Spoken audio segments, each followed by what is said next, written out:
Marcos Jr. may malubhang karamdaman? Naku, baka ano naman ba kaya to, no? So kaya nga ay talagang viral kamakailan lang yung nangyari na parang na-hospital daw tong si Marcos. At ngayon naman ay may mga video na lumabas na talagang parang nanganganib na tong si President Bongbong Marcos. So yan po yung mga lilinawin na natin dito, no? Siyempre kahit ganyan-ganyan yan si Marcos, nag-aalala ho tayo, no? Siyempre baka may maluba ng karamdaman. Marcos Jr. nawawala na daw sa katinuan. Naku po. May video po tayong ipapakita ngayon na nagsasabing etong si Marcos Jr. ay nawawala na sa katinuan. Naku, delikado to. Nagiging ulol na ang gobyerno.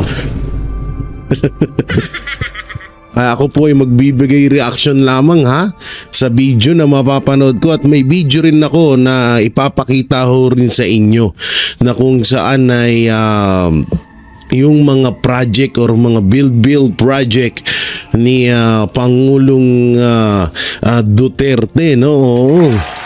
At syempre yung pagtaas ng krimen sa Pilipinas na hindi po ibinabalita ng ibang mainstream media. So doon muna tayo sa bangag. Bangag tuloy, tawag dito, wala sa katinuan. Hindi, alam nyo, may point may point sila sa kung sino man, kung kanino man galing tong video na to. May point sila dito na wala sa katinuan dahil biruin mo kung nasa katinuan naman talaga si Marcos Jr., bakit niya gagawin yung mga bagay na ayaw gawin at tutol ang mga Pilipino? Katulad lang ho niyan yung pagbigay kay Pangulong Duterte sa Netherlands, sa ICC. So isa sa mga halimbawa ho yun na parang wala sa katinuan. At marami pang mga times na talagang parang nahihiwagaan na tayo sa kilos ni Pangulong Marcos Jr. na parang maituturing na ho natin talaga siya na parang wala sa katinuan. So yun, no? At ayun, nung kahapon po pala, nasa Tondo, Manila tayo, District 1, dyan sa Zaragoza, kung di ako nagkakamali. At grabe po ang init po ng pagtanggap sa amin dyan. So bali po doon, kagaya po ng ay kami po ay nangampanya para sa 10 Duterte senatorial candidate at sa ating mahal na si Pastor Apollo Sikibuloy. At doon din po natin sinalaysay lahat ng gustong mangyari, mga batas at kung sino nga ba talaga si Pastor Apollo Sikibuloy sa likod ng mga gawa-gawang istorya, gawa-gawang kaso at mga ibinabatong fake issue sa kanya, no? So ayan po yung mga inilahad natin doon para yung mga kababayan natin dyan sa District 1 dan sa Tondo, Maynila ay maliwanagan. At ayun nga, no, alam nyo, bago ako magsimula ng pagsasalita dyan sa Tondo ay talagang mayroong mga, kasi ako ganun ako, ugali ko ho talaga yun. Para akong inaalam ko po kung ano ang mga masasabi ng taong bayan, ng mga tiga doon sa mga PDP senatorial candidate natin. So mapatungkol po sa PDP senatorial candidate, sa 10 senatorial candidate ng mga Duterte, wala naman ho talaga silang problema. Talagang iboboto ho nila, no. Tapos nung napunta na ako kay Pastor Apollo Sikibuloy naman, talagang ngayon nung una ay talagang gusto nilang iboto talaga. Hindi sila nagdadalawang isip, pero mas gusto pa nila lalo iboto si Pastor Apollo Sikibuloy nung nalaman nila na kung ano nga ba talagang tao si Pastor Apollo Sikibuloy. At doon nilahad doon natin ng talagang tunay na magkaibigan simulat sa pool si Pangulong Duterte at ang mga Duterte at etong si Pastor. At yung mga binali din po natin yung mga fake news na pinapakalat ng Administrasyong Marcos labang kay Pastor, at doon naliwanagan ho ang mga tiga Tondo, Maynila. Kaya maraming salamat po diyan sa mga mainit na pagtanggap ho sa amin diyan sa Tondo, Manila District 1. Diyan sa Saragossa. Kung di po ako nagkakamali, pasensya na kayo, ako po ay makakalimutin. Oo, so bali ang ganap po doon talagang sobrang saya at talagang pinuno po, halos mapuno, halos nasa kalsada nang ingalan nagka-traffic. Pasensya na kayo sa mga traffic ha. Oo, nagkabuhol-buhol ang traffic dun sa labas ng cover court. Medyo masikip din yung lugar, pero ayun po, kahit papano po ay dinagsa po tayo ng taong bayan. At kasama ko din po dun yung kapatid ni Senator Bato de la Rosa at yung representative ni Attorney Vic Rodriguez. At syempre ang SMNI, ang napakalupit na SMNI, ang mga malulupit na cameraman at sound, lahat po ng SMNI group at yung at mga KOJC member na parte po ng SMNI na kasama ko po dyan.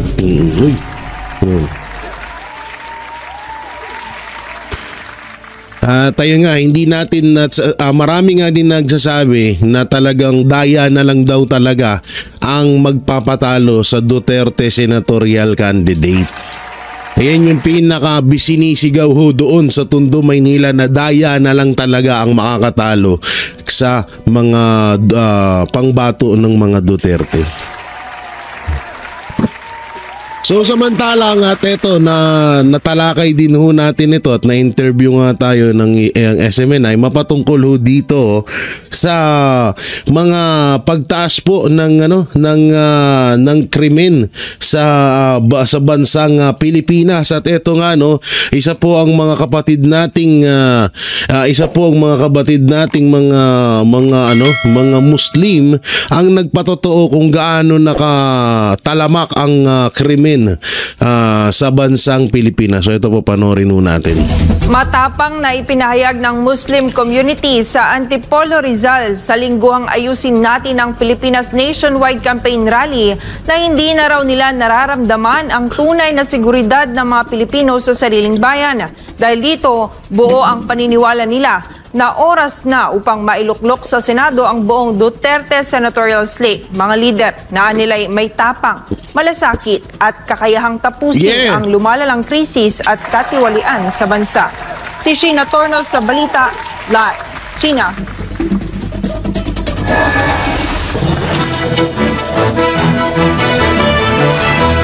Kapartner, tama ka nga dyan. Wow, si habang Bunso. lumalala nga raw ang krisis sa bansa, ay lumalakas naman ang panawagan ng taong bayan na tunay na pagbabago.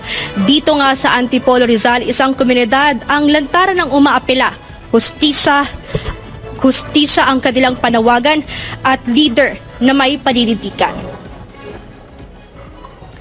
Ibinagmalaki ng Philippine National Police o PNP na bumaba na raw ng 18.4% ang crime rate sa buong bansa sa nakalipas sa 70 araw. Sabi ng PNP, kabilang daw sa kasong krimen na bumaba ay murder, homicide, physical injury, rape, robbery at theft. Ang pahayag na yan ng PNP, mariing tuniligsan ng Muslim community sa Antipolo, Rizal. At nila hindi na raw ramdam ng mga Pilipino na ligtas pa ngayon sa bansa, lalo na ang mga kababaihan. Simula naman umupo yan. Wala man nangyayari. Wait lang. Alam nyo, bago natin magsalitain to si kapatid, alam niyo parang parang ginagawa naman tayong tanga ng administrasyon, no? Ginagawa naman tayong tanga nitong mga kapulisan, mga tagapagsalita diyan sa kapulisan. Hindi ko po hitang mga kapulisan natin, hindi ko po nila lahat, pero ang hirap kasi dito sa balitang to na sinasabi nila na bumaba ang krimen, ang kriminalidad dito sa Pilipinas. unang-una, hindi ho natin dama. Pangalawa, maya't maya po tayo nakakapanood sa mga social media platform, TikTok, FB, YouTube, Instagram at saan-saang social media platform na may mga ginagahasa, may mga pinapatay, may kinikidnap, may mga pagnanakaw. Sa totoo nga lang po, nag-upgrade na nga po yung agaw motor eh. Dati agaw motor nung panahon ni Pangulong Duterte kukunin lang yung motor, no? So natigil din po 'yun. Ngayon nag-upgrade na. Ang nangyari ho ngayon, pag agaw ng motor, nasa kanila na yung motor, babarilin pa nila yung may-ari ng motor. Ganyan ho katatapang ang mga kriminal ngayon. Tapos sasabihin ng PNP, sasabihin ng gobyerno na mababa na ang kriminalidad sa Pilipinas. Samantalang nung sakto yung pagkalabas nila ng report na yun, kaagad na may dumating na report na may pinatay na naman. Kamakailan lang, kahapon lang, yung 2 estudyante pinagsasaksak, di ba? Yung nakaraan lang may 2 grade 8 na mga bata na pinagsasaksak din ng kapwa nila minor de edad. So doon pa lang paano nasasabi at nalulunok ng gobyerno na nalokohin ho tayo? Grabe ng pangloloko tong ginagawa sa atin. Yung mga nawawalang kabataan, yung mga nawawalang mga kabataan na dinudukot hanggang ngayon hindi mahanap-hanap, yung mga tiga-ibang bansa na kinikidnap for ransom, tapos kahit na magbayad na ng ransom pinapatay pa rin. Alam mo niyan, sa mga foreigner na kinikidnap tsaka ransom, yan po ang isa sa mga ikakabagsak ng Pilipinas. Bakit? Tanong. Ano to? Akala mo may audience no? Bakit isa ito sa ikakabagsak ng Pilipinas, ng ekonomiya ng Pilipinas? Una, matatakot ang mga foreigner na mag-invest dito sa Pilipinas kapag laganap na po ang kidnapping. So sabihin na natin, sige, hindi, China lang yan. Kalokohan, alam nyo. Isa pa yan. O sige, China lang yan. Hindi nyo ba naiisip na maaaring magkagera? Maaaring masagad na ang China at girahin na tayo dito sa Pilipinas dahil sa pang-aabuso sa kanilang mga lahi? Sa totoosin, itong mga ganitong bagay na wala na ho itong lahat. Pero pilit at talagang lumaganap na naman nga ngayon. Kaya nga sinabi ko nga doon sa interview, ang ugat ng krimen dito sa Pilipinas walang iba kundi ang droga. Kapag nawala ang droga, mawawala lahat ng krimen dito sa Pilipinas. Anong gagawin natin kung mismong presidente ng Pilipinas di umano ay gumagamit ng ipinagbabawal na droga? Sabi nila yan, hindi ko yan sinabi, no? So kasi ang droga is ugat. Isang puno yan. Ang isang puno, pag tinanggalan mo ng ugat, mamamatay yan. Malalanta ang mga dahon yan. Malalanta yung mga sanga niyan. Ano ba yung kung ang droga ay ugat, ano ba yung puno, no? Yan ang katulad na yan, yung mga puno, yan yung mga pagkidnap, yung mga sanga, yan yung mga panggagahasa, pagnanakaw, 'di ba? So kapag mawala yan, mawawala na rin lahat 'yan. Kaso paano nga mawawala? Patuloy nga na lumalaganap ang krimen dito sa Pilipinas. Na ang Maynila pang top 2 na ho. Pang top 3 naman ng Quezon City kung hindi ako nagkakamali. Ayun yung mahirap diyan, kaya talagang papunta tayo sa kumunoy. Totoo po yan, papunta tayo sa bangin nitong administrasyon natin. Patagal ng patagal, pahirap ng pahirap po ang Pilipinas. Halos akong may babasahin tayo dito. Meron ako ditong nakita na i-ano natin to. Katulad lang ho nito. Poor Filipinos who suffering from hunger soared to 35.6% in March 2025 according to SWS. O yan o. Ito po ay report ng report po ito ng GMA. O yan o, kitang-kita nyo po, di ba? Yan o. Poor Filipinos who suffer from hunger, hungry, nagugutom, ganon. To 35.6 in March 2025. Isa pa yan, di ba? So kaya maraming gumagawa ng krimen dahil maraming nagugutom. No? Kaya maraming gumagawa ng krimen dahil maraming nagugutom. Bakit merong mga nakawan? Bakit merong mga pangloloob sa bahay na nauuwi sa pagpatay doon sa mga ninanakawan? Bakit ang dami pa ulit-ulit na nangyayari? Kasi nga marami ding nagugutom. Kasi talaga kahit bali-baliktarin nyo ang istorya, ang pagbigay po ng ayuda ay hindi po yan talagang pang lifetime na pangtawid gutom ng mga Pilipino. Ang ayuda ngayon may ayuda ka, bukas wala ka na. Yung ayuda tatagal ng 3 days to 4 days. Paano yung kasunod na araw dun? Kaya yung ayuda, andun na tayo sa point. Sabi nga ni Pangulong Duterte, tanggapin nyo. Pera natin yan. Pero yung gobyerno sana ay gumawa ng solusyon na para magkaroon po ng trabaho, ng pangtawid gutom ang mga Pilipino pang habang buhay, pang matagalan. Pero hanggang nangyayari, tinotolerate ng gobyerno ang mga Pilipino na umasa ng umasa lang sa ayuda. Tinotolerate nila ang mga Pilipino na maging tamad. Na maging tamad katulad nila. Itong mga kapatid nating mga Muslim, hindi ito magsasalita ng isang salita na hindi nila napapatunayan at hindi nila nararamdaman. Kaya ito sila nagsasalita dahil nararamdaman na nila yung peligro na nangyayari sa buong Pilipinas. O tuloy natin. Pilipinas. Naging kawawalan tayo. Pahirap tayo ng pahirap. Simula rito sa Luzon hanggang Mindanao, hindi kami nagiging safe. Ang pinaka-problema ngayon sa ngayon, talamak ng drugs ngayon. Paano masasabi na safe tayo? Kawawa yung mga natin, yung mga anak natin, yung mga new generation natin. Kapul. Kung si Dato Guiaman ang tatanungin, hindi raw totoo na bumaba ang kasong krimen sa bansa. Malayong-malayo nga raw ang administrasyon ngayon sa panahon ni dating Pangulong Rodrigo Duterte. Ang talamak na droga ay hindi lamang personal na bisyo.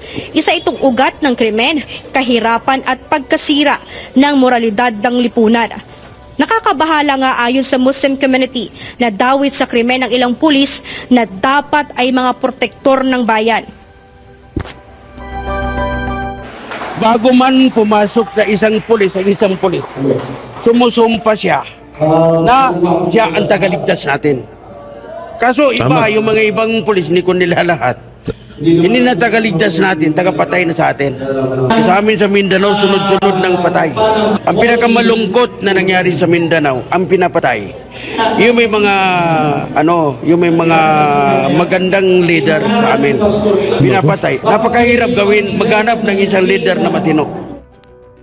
So, kagaya ng sinabi ni kapatid na yung kapatid nating Muslim, kadalasan daw ng mga pinapatay sa kanila ay yung mga taong matitino, yung mga taong tapat sa kanilang tungkulin. So kung pagbabasihan mo natin nun, talagang halos connected po sa ginawa kay Pangulong Duterte ni Marcos Jr. Kasi isipin nyo maigi, kung sino yung gumawa ng katinuan or maayos sa bansang Pilipinas, siya yung tinanggal at siya yung ginigipit ngayon. Samantalang yung mga makakaliwa na isa sa mga ilang dekada na, ilang taon na dumudurog ng babastos, ng yuyurak sa pagkatao ng mga Marcos at sa buong Pilipinas, sila pa yung inalagaan at itinuturing nakakampi ngayon ng Administrasyong Marcos. Totoo yan. Kaya ito, talagang naniniwala ako dito sa sinasabi niya. Kung sino yung tapat, kung sino yung totoo, kung sino yung maayos na leader, siya yung pinapatay. Hindi na ho rin bago yun kasi ginawa na ng Pangulong Bongbong Marcos kay Pangulong Duterte. Di alam nyo, walang mangyayaring pangbabatikos kay Pangulong Duterte, kay Pangulong Marcos, kung yung mga NPA ang tinarabaho niya. Kaso ang tinarabaho niya si Pangulong Duterte. Anak ng teteng, kaya talaga maituturing mo na may katinuan pa ba tong taong to? Nasa katinuan pa ba tong taong to? Diba? Mapapatanong ka ng ganun Getuloy. Sa amin, pinapatay. Napakahirap gawin, maghanap ng isang leader na matino. Naniniwala pa ang Muslim community dito sa Antipolo Rizal na panahon na upang hindi na mapaglinlang sa mga kandidato ang mga Pilipino na puro pangako lamang ang sinasabi, wala naman sa gawa. Kaya sa Ayusin Natin ang Pilipinas Nationwide Campaign Rally, dumalo at hindi nagpahuli ang mga taga-suporta ni Senatorial Candidate Pastor Apollo C. Quiboloy kasama ang Duterte Senatorial Slate sa Alta Vista Clubhouse sa Antipolo Rizal. Voluntaryo silang nakiisa sa pagtitipon upang ipakita ang suporta sa PDP laban sa pangungunayan ng dating Pangulong Duterte. Ang mga residente sa nasabing lugar ay magiging matalino na raw sa pagpili ng mga leader na iluluklok sa nalalapit na midterm elections. Sawa at pagod na raw ang mga Pilipino sa nangyayari ngayon sa bansa sa ilalim ni Marcos Jr. Walang pag-asinso ang Pilipinas kapag sila pa rin yung nakaupo. Totoo Alam yan. naman natin na yung pera sa PhilHealth, hindi nila may paliwanag kung saan napunta. Dapat mapalitan na. Pagod na ang tao. At lahat ng mga sinasabi nung itong presidente ngayon na yung 20 pesos na bigas, nabudol na tayo. Kaya hindi na tayo pwedeng maniwala sa kanila. Tama. Anila hindi na raw maitatago ng kasalukuyang administrasyon na maraming Pilipino ang gutom, mahirap at walang trabaho. Para kay Jonathan Villamor, nais niyang maging first world country ang Pilipinas at nakikita niyang magagawa Ito po disclaimer, hindi po ito mga membro ng KOJC. Baka sabihin nyo, membro naman KOJC yan, kaya ganyan magsalita. Hindi po yan mga membro, yan po ay pang mga ordinaryong Pilipino na bumoto kay Marcos Jr. na pinaasa niya sa mga pangako niya. Ko si Senatorial Candidate Pastor Apollo C. Quiboloy at ang buong PDP laban slate ang mananalo. Si Pastor Quiboloy kasi may pinakita na sa Mindanao at nakita naman natin yung ginawa niya sa Mindanao. Dahil si Pastor Quiboloy po, maganda po ang hangarin sa bayan natin. Marami po siyang gustong gawin sa bayan natin. Kaya dapat po siyang iluklok natin sa bayan natin. No? Dagdag naman ng Muslim community dito pa rin sa Antipolo Rizal, buo ang kanilang paniniwala na ang butihing pastor ang susi upang walang mangyayaring krisis sa Pilipinas. Kanila makikita ang tunay na liwanag. Oo. Kasi yung mga programa, mga programa niya. Muslim na po ang nagsasabi niya na Walang krisis ang Pilipinas. Kapag napasok kapag naging Senator Quiboloy, walang krisis sa Pilipinas. Di alam nyo, ito na lang bigyan ko yun ng sample. Nagkaroon ng pandemya sa Pilipinas. Hindi po naapektuhan ng KOJC. Sobrang gutom ang Pilipinas sa 3 taon na panunungkulan ni Marcos Jr. ngayon, hindi naaapektuhan ng KOJC. Nakakulong si Pastor, ipinris ang account ni Pastor, ipinris ang account ng KOJC. Hindi mo nakikita na apektuhan ng KOJC member sa iba't ibang panig ng Pilipinas at mundo. At hindi mo sila makikitaan na sila ay naghihirap. Sa halip ay sila ay tumutulong pa rin hanggang ngayon.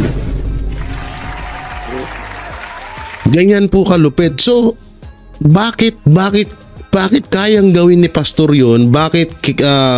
Paano niya nagagawa yun? Yun yung isa sa pinakakatanungan eh. Paano niya nagagawa yun? Yun po ay sa pamamagitan ng zero corruption sa kanilang lugar. Zero corruption na sa Davao, zero corruption pa sa loob ng kingdom. Yun eh. Kaya nga itong si Marcos Jr. hangang-hanga yan kay muntik pang humalik sa paa ni Pastor Kibuloy yang si Marcos Jr.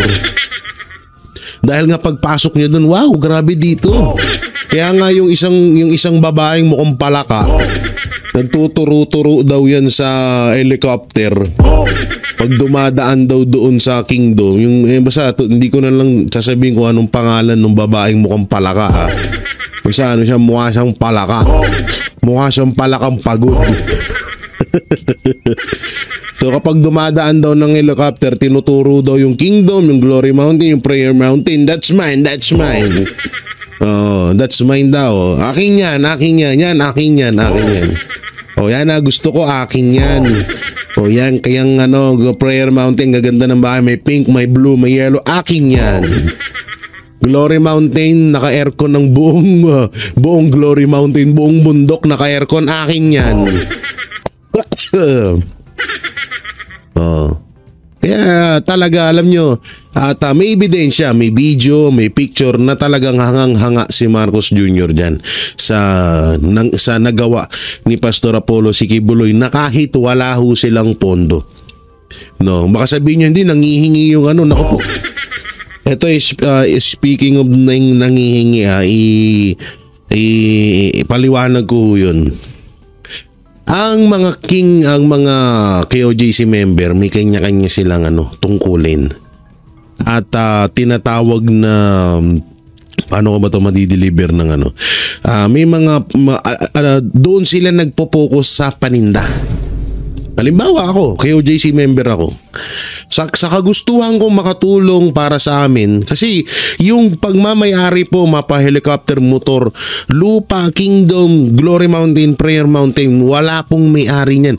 Hindi po pagmamayari yan ni Pastor. Hindi po yan nakapangalan sa kanya. Wala pong nakapangalan sa kanya dyan. Ang may-ari po niyan, lahat po ng KOJC member. Para sa kaalaman lang ho ng lahat. Sila po ang may nun. Sila po ang nagmamayari nun. Kaya kung halimbawa ako man na member ng KOJC na nagtitinda ako, extra income ko, nagtitinda ako ng sabihin na natin ng pabango. Nagtitinda ako ng pabango, yung kita ko doon, inilalaan ko yun para sa KOJC, para doon sa gagawin naming project.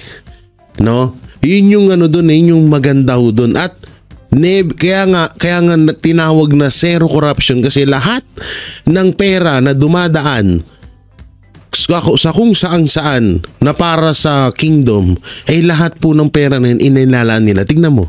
Tignan nyo. Ang ganda. Yung kingdom, mas dihamak pa na tinalo nila ang Araneta Coliseum at ang pinakamalaking Coliseum dito sa Pilipinas. Ang Kingdom, 72,000 seater po para sa mga hindi nakakaalam. Yung Meralco na yung malaki ngayon nasa 52,000 seater lang ata ho yun. So dihamak na mas malaki yung sa Kingdom. Paano nila nagawa yun? Kasi doon nga yun Yun nga yung zero corruption. Kaya kaming mga banateros na dating kaaway, na dating hindi naman totaling kaaway, na dating bumabatikos kay Pastor Apollo Kibuloy, napabilib kami dahil nga doon sa zero corruption na pamamalakad niya sa KOJC. At hindi po basta-basta na ikaw ay i-promote at ikampanya ng mga kapatid nating Muslim. Dahil yung mga yan, napakasagrado niyan, hindi ho sila pwedeng mag-endorso ng isang tao na alam nilang papalpak, na alam nilang mabubulyaso sila. Oo, wala ho silang ganun, no? Hindi ho sila ganung hindi ho sila ganun. Hindi ho sila ayaw nilang napapahiya. Yan, para sa kaalaman lang ng lahat. No, kaya tayo talaga, tsaka isa pa na pinakamahalagang bagay ay maitawid ho natin si Vice President Sara Duterte sa kanyang impeachment. Na sana nga maipasok ang 10 Duterte senatorial candidate para hindi ma-impeach si Vice President Sara Duterte. At least yung 10 na yan, tiwala tayo dyan. Buo ang tiwala natin dyan, 101%. Yung sa mga senator na nakaupo ngayon, wala ho tayong tiwala doon. Nakakatakot to. Baka mapunta na naman tayo sa wala. Samantalang ito yung isa sa mga tinatawag na krimen, no? Krimen na tawag dito na sinasabing bumaba na daw ang krimen sa Pilipinas, sabi nitong administrasyong Marcos. So ito, panoorin po natin ito. Inihayag ng Citizens Crime Watch na may malaking epekto sa ekonomiya ng bansa ang insidente ng mga pagdukot at pagpatay ng isang negosyante sa bansa.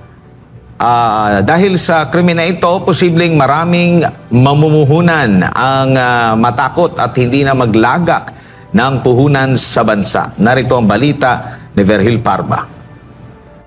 Natagpuan na kamakailan ang dinukot na Filipino-Chinese business tycoon na si Anson Ke kasama ang driver nitong si Armani Pabilio. Yun nga lang, wala ng buhay nang matagpuan ang dalawa sa Rodriguez Rizal nito lamang Miyerkules ng Abril 9. Sa kabila rin ito ng pagbibigay ng ransom money ng pamilya ng biktima sa mga sospek. Ang insidente naman na ito ay may malaking epekto sa ekonomiya ng bansa. Ayon sa chairman ng Citizens Crime Watch na si Attorney Ferdinand Topacio, magdudulot ito ng chilling effect sa ibang mga mamumuhunang negosyante sa bansa dahil may malaking banta sa kanilang seguridad. Malaki po ang pinsala po niyan sa ating ekonomiya sapagkat kung ang isang taong katulad po ni Ginoong Anson Ke ay maaring madukot, siya po ay may sariling sasakyan, may driver, at siya po naman ay hindi pumupunta sa mga lugar na sasabihin nating mga peligroso. Ngunit gayon pa man siya ay nadukot, pinatutubos at napatay pa kasama ang kanyang driver na nadamay, paano pa po kaya ang mga pangkaraniwang mga mamamayan? Ang pagtaas-anya ng kriminalidad sa bansa ay masasalamin din sa uri ng pamumuno ng isang lider.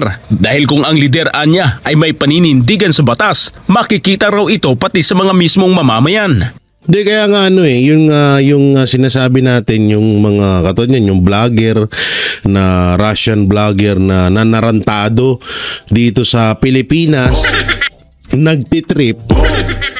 Alam nyo, kahit na nakasuhan nyo, alam nyo, pinakamalungkot pa doon, si PRRD binigay sa dayuhan, tas yung dayuhan ayaw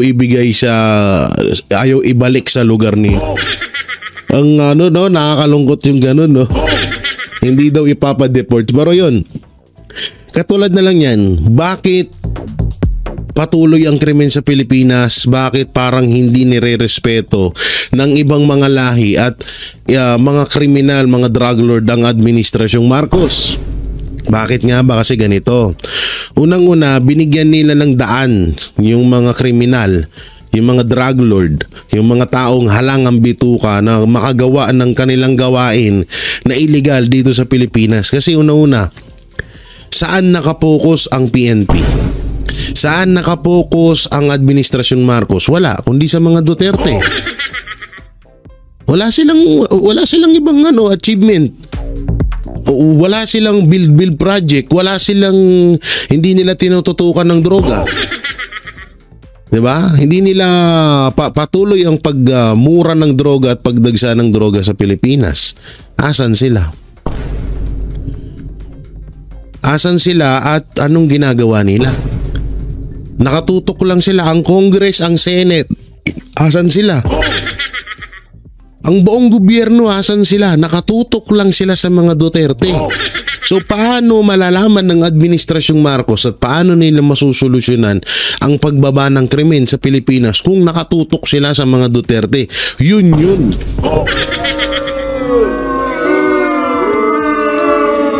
At ang pinaka masamang epekto pa nito, mawawalan tayo ng mga investor sa Pilipinas pag patuloy itong ganitong gawain.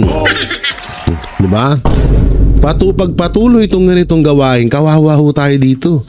Walang maglalakas loob ng mga businessman, lalo na yung mga ibang lahi, na tataya nila buhay nila sa Pilipinas. Ulul, walang ganun. Walang ganun na mga dayuhan, ha? Kaya yan nandito kasi gusto nilang magnegosyo, gusto nilang mag-invest. So walang pinagkaiba yan, mapa-Chinese America man. Kahit naman Amerikano or Chinese, pinapatay ng mga nang-hostage ng mga nangkikidnap So eto, gawain to noon. At eto, talagang napanaginipan ko. Eto na naman sa panaginip. Na may isang grupo noon, wala pa si Pangulong Duterte, gawain na to, na bumalik na naman ngayon. Hindi ako magbibigay ng pangalan, pero kilala ko sila doon sa panaginip ko. Na itong mga taong to, ginagawa na nila talaga. Hostage sila, mangkikidnap sila ng mga mapeperang, mga dayuhan, mga investor. Ipapatubos nila tapos papatayin din nila. Noon pa mang ginagawa na nila to, na natigil nung panahon ni Pangulong Duterte. At ngayon, umandar na naman sila. Ganun ho kalupit. Ewan ko po kung sino yung mga yun. Abangan na lang natin sa mga susunod na kabanata. Kaya itong sinasabi ni Atty. Topacio, talagang nakakabahala to sa Pilipinas. Sige, tuloy. Alam niyo po ang dahilan niyan kung bakit tumataas po ang kriminalidad sa atin, sapagkat ang leadership po ng kahit anong bansa ay by example. Kapag ang leader po ay mahigpit, matigas, talagang pinatutupad ng batas laban sa mga krimen, susunod po yan, may subliminal effect po yan. Tama. At sa mga mamamayan, katulad na lang nun, tama yung sinasabi ni Atty. Topacio, katulad ng pamamalakad ng mga Duterte. Kung ang pamamalakad ngayon ni Marcos ay katulad ng pamamalakad ni Pangulong Duterte, wala at mas mababa pa ang kriminalidad sa Pilipinas. Kaso wala. Yung ginawa nung Russian vlogger na yon, kung sa Pangulong Duterte nangyari, ay paktay yun. Paktay, yung ginawa niya na bastusin niya yung mga Pilipino dito, ay baka nasampal ni Tatay Digong yun.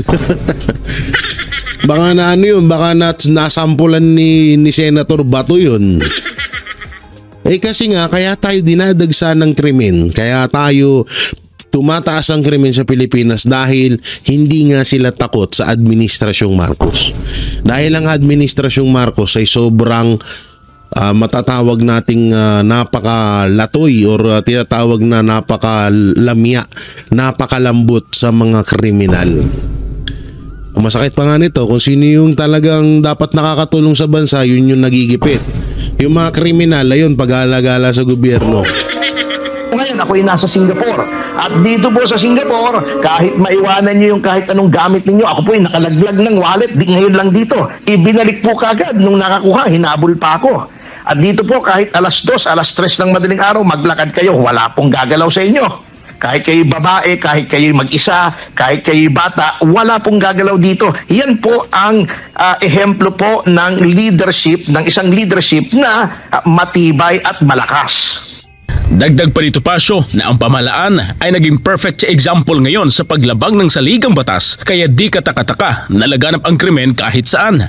Ngayon po, yung mga tao na nagsisilbi sa ating pamahalaan, ay nakikita nyo po kung paano abusuhin, kung paano po ang mga pulis natin. Katulad ni General Torre ay basta na lamang ng sisira na mga private property. Nakita po natin yan dun sa raid sa Kingdom of Jesus Christ. Nakita po natin yung pag-aresto nila ng walang warrant kay dating Pangulong Duterte. Ngayon po, yung mismong hepe ng pulis, gina-justify yung paggamit ng droga. Hindi daw addict kahit gumagamit ng droga. So, lahat po yung mga factors na yan, nagtitrickle down po sa mentalidad ng mga tao. At nakikita po nila na hindi na pala pinapatupad ang batas. It has become a lawless society. Kaugnay nito, hindi rin maiiwasan ni Topacio na maikumpara ang kapanahunan ng dating Pangulong Duterte kung saan Malayo. takot ang mga masasamang loob, maging ang mga gumagamit at nagbebenta ng iligal. Malayo yung administrasyon Marcos ngayon sa administrasyong Duterte. Malayo. Droga. Alam nyo, nung panahon ni Pangulong Duterte, nakita naman po natin, dahil po sa kanilang pananaw ng mga tao na mahigpit po ang pagpapatupad ng batas. Umayos po yung mga mamamayan. Ang daming yung mga simpleng user, di naman yung mga pusher, di naman yung mga drug lord, ang sumurrender at kusang loob nagparehab para lamang sila ay makaiwas sa tinitingnan ng mga consequences sapagkat talagang hinuhuli. At nakikita po natin yung mga tinutugis po talaga, yung mga big time drug lords, yung mga pusher sa kanilang mga lugar. Kahit sila ay mga nasa gobyerno o matataas ang posisyon, hindi po natatakot na sila po ay idemanda. Paalala naman ni Topacio na kung magtutuloy-tuloy ang ganitong insidente ng pagdukot at pagpatay sa mga negosyante, tiyak anyang mawawalan ng mga mamumuhunan na nais magnegosyo sa Pilipinas at hihina ang ekonomiya ng bansa. Para sa baka sabihin na naman ng dyan, di, pinagtatanggol nyo kasi Chinese. Kiraulo. Kahit na Amerikano yung namatay na yun, talagang ganyan pa rin sasabihin namin. Samantalang mapunta ho tayo dito. Etong video na to na kung saan ay Marcos Jr. ay parang tawag dito, nasiraan na ng bait. Ano ba to? Totoo ba tong may health issue na itong si Marcos Jr.? Wag naman ho sana kasi nakakaawa naman ho yung bansa natin kapag bangag na nga tapos baliw pa yung presidente. Sabi nila yun sabi nila dito panoorin natin tong video na to. Yan kapag may kakasuwang kayo si Sir Franco na lang. Tinuro ko si Sir Franco gag. Yan panoorin natin to. Itong title, Marcos Jr. walang matibay na walang matibay na direksyon sa pamumuno. Hindi pala ito yun. Ito ba yun? Wait lang mali ata ako nang napindot. Saan yan? Ito ba yun? Hindi yan. Ito ba yun? Hindi yan. Ito ba yun? Hindi yan. Ito nga. Asan na yun? Bakit dag-iba? So panoorin muna natin to. Sa gitna ng mga katanungan kung nasa tamang kalagayan pa ba ang Pangulo ng Bansa sa pagharap. Ito nga yun. Ito nga yung video na yun. Kung nasa katinuan pa ba si Marcos Jr. So panoorin natin. Sa gitna ng mga katanungan kung nasa tamang kalagayan pa ba ang Pangulo ng Bansa sa pagharap sa mga seryosong issue, muling iginiit ng isang kilalang political analyst ang panawagan para kay Pangulong Ferdinand Marcos Jr. na sumailalim sa hair follicle drug test. Aniya, malinaw na sa mga ikinikilos ng Pangulo mula sa mga hindi inaasahang pahayag hanggang sa tila magulong tindig sa mga polisiya na may kailangan siyang sagutin at ipaliwanag sa taong bayan. Si Carlo de la Peña magbabalita. Kaliwat kanan pa rin ang issues na kinakaharap ng Administrasyong Marcos Jr. mula sa hindi pa rin nare-resolbang krisis sa bigas, mga problemang pang-ekonomiya, kontrobersyal na polisiya sa foreign relations at ang lumalalang usapin ng katiwalian. Patunay ng kanyang pagkadismaya, isang maanghang na komento ang binitiwan ng veteranong political analyst na si Adolfo Caado Paglinawan. Aniya, sa halip na malinawan at maresolba na ang mga isyong ito, lalo lamang umanong lumalabo ang direksyon ng pamahalaan sa ilalim ng kasulukuyang liderato. Hindi maintindihan ito ating Pangulo. Sala sa lamig, sala sa init. No? So, anong konklusyon? Ay, sorry. Hindi, ang cute lang ng boses ni Ado. Malinawan at maresolba na ang mga isyong ito, lalo lamang umanong lumalabo ang direksyon ng pamahalaan sa ilalim ng kasulukuyang liderato. Hindi maintindihan ito ating Pangulo. Sala sa lamig, sala sa init. No? So, anong konklusyon na lumalabas sa mga taong bayan? Wala siyang sa sariling bait. Ayon kay Paglinawan, kapansin-pansin ang layo na mga ginagawa ni Marcos Jr. sa kanyang mga pangakong binitiwan noong kampanya sa 2022 elections. Kabilang na rito ang pagpasok ng foreign investment. Hindi, totoo naman yun eh. Wala talaga. Lahat ng pinangako ni Marcos Jr. Ni isa walang natupad. Tapos, kung ano-ano na lang, diba katulad yan, dapat kapag kung ano yung pinangako mo sa tao, yun yung gagawin mo at yun din ang sasabihin mo sa SONA. Nakailang SONA na pero iba-iba na po ang lumalabas sa bunganga ng Marcos Jr. administration. Katulad na lang yung flood control. 5,500 na flood control na hanggang ngayon hindi natin makita-kita. Tsaka kaya talaga itong sinasabi ni Kaadoy, kung daw nagkakamali sa pangalan, yung political analyst, parang wala nga talaga sa katinuan na. Kasi isipin mo ba naman, kauna-unahan sa buong mundo na merong isang presidente na ipinagkalulu niya ang kapwa niya Pilipino. First time in history of the world po yun, the world. First time in history of the world po yun, ha. Para sa kaalaman po, para sa kaalaman nyo lang lahat.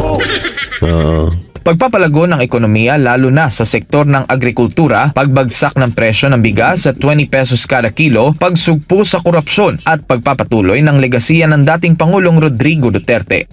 So, this has formed a pattern. Hindi lamang tatlo, marami. Ever since he took office, ito ay nagsimula, napansin namin ito, na nagsimula noong February 2, 2023. Mula noong February 2, 2023, ang behavior ng ating Pangulo is already out of control.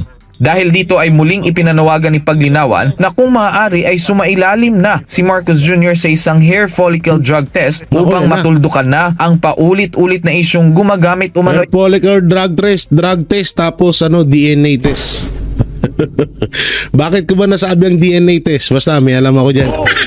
Abangan nyo na lang sa mga susunod na kabanata ng iligal na droga. Para kay Paglinawan, isa itong uri ng paghingi ng accountability sa Pangulo dahil lubos na apektado na umano ang kapakanan ng mga Pilipino, lalo na sa pagharap sa mga issue at paggawa ng solusyon sa mga problemang kinakaharap ng bansa. Inihalimbawa ni Paglinawan na may pagkakataon sa isang ambush interview ay natatarantang sumagot si Marcos Jr. Minsan naman ay tawa ito ng tawa o kaya na may tila nabubulol sa kanyang pagsasalita. Tawa ng tawa na wala naman nakakatawa, no? Dito totoo yun, no? Ganun nga talaga siya. So, this erratic behavior of the president is the one that is really putting him down. Tapos, ang mga polisiya pa niya, hindi lamang malabo kung hindi para sa taong bayan. Hirit rin ni Paglinawan na bukod sa mga pangakong hindi na ipatupad ay naging salungat rin ang posisyon ni Marcos Jr. sa pakikitungo sa ibang bansa, taliwas sa ipinangako nitong pagpapatuloy ng independent foreign policy ni dating Pangulong Duterte. At ang pinakauling issue na naiuugnay kay Marcos Jr. ay ang isinagawang Senate hearing kaugnay sa iligal na pag-aresto sa dating Pangulo at pagsuko sa kanya sa International Criminal Court o ICC. Todo depensa kasi ang mga gabinete ni Marcos Jr. sa ginawa nilang plano para ipaaresto si dating Pangulong Duterte. Para sa Diyos at sa Pilipinas kong mahal. Yan grabe talaga no. Yan Diyan ako talaga, diyan ako tiwala sa taong yan. Hindi ang kalbo Hindi itong kalbo na to. Ito to. Yan si Tatay Digong yan.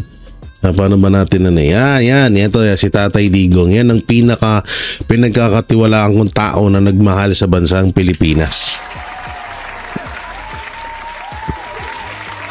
Hindi, talagang kahit naman din sino diba? Sabi nga nila, kung sakali man na totoong adik nga si Marcos, kung sakali lang kung sakaling adik nga talaga si Marcos, kung ganun talaga, wala talaga siya sa katinuan. Alam naman natin na ang krimen sa Pilipinas ay nagmumula yan sa paggamit ng ipinagbabawal na droga. So kung gumagamit ka nun, wala ka sa katinuan. Hindi naman kasi maaaring mawala ka sa katinuan kapag gumagamit ka ng ipinagbabawal na droga. So ewan ko kung may sayad na ba to. Sabi ni Kadado, parang may sayad na daw tong si Marcos Jr. Siguro wala naman tayong ibang matatanong kung sino yung may mga kundi kayong mga netizen, kung totoo ba yung sinabi dito sa video to. Pero may isa akong video na ipapanood sa inyo. Hindi yan. Ano-ano na ba ang easy. Hindi pa kita pinaplay, easy. So kung eto na lang, may papanood ako sa inyo na mga project na natapos na sa panahon ni Pangulong Duterte. So ito po, panoorin mo natin. Ano-ano na ba ang nakumpletong proyekto sa ilalim ng Build program? Sa kasalukuyan ay natapos na ang 212 airport projects, 446 seaport projects, 10,376 flood mitigation structures, 26,494 kilometers na mga kalsada at 5,555 na matulay sa buong bansa. Grabe. Tinatapos na rin ang pagpapatayo sa mga 102 airport projects, 117 seaport projects, 1,090 kilometers na mga railway, 2,587 na mga flood mitigation structure, 2,515 kilometers na mga kalsada at higit 1,000 tulay. As of May 12, 2021, sa 119 na infrastructure. Ito pakinggan yung maigi tong report na to dito banda. Kung may project man ngayon na nagagawa si Marcos, ito po yung ebidensya na hindi sa kanya talaga yan, kundi sa panahon pa yan ni Pangulong Duterte. So panoorin natin. Pakinggan nyo maigi. Structure flagship projects ng Build program, 11 ang tapos na, habang 29 naman ang tatapusin bago magtapos ang 2022. Habang nasa 51 proyekto naman ang tatapusin sa taong 2023 at sa mga susunod na taon. Nasa 28 naman ang pipeline projects o mga proyektong ito-turn over at ipagpapatuloy na lang ng susunod na administrasyon tulad ng Bataan-Cavite Link Bridge. Yun. Ano-ano na ba? Yan ang liwanag huno na 28 ang parang yun na lang daw ang ipagpapatuloy ng susunod na presidente ng Pilipinas.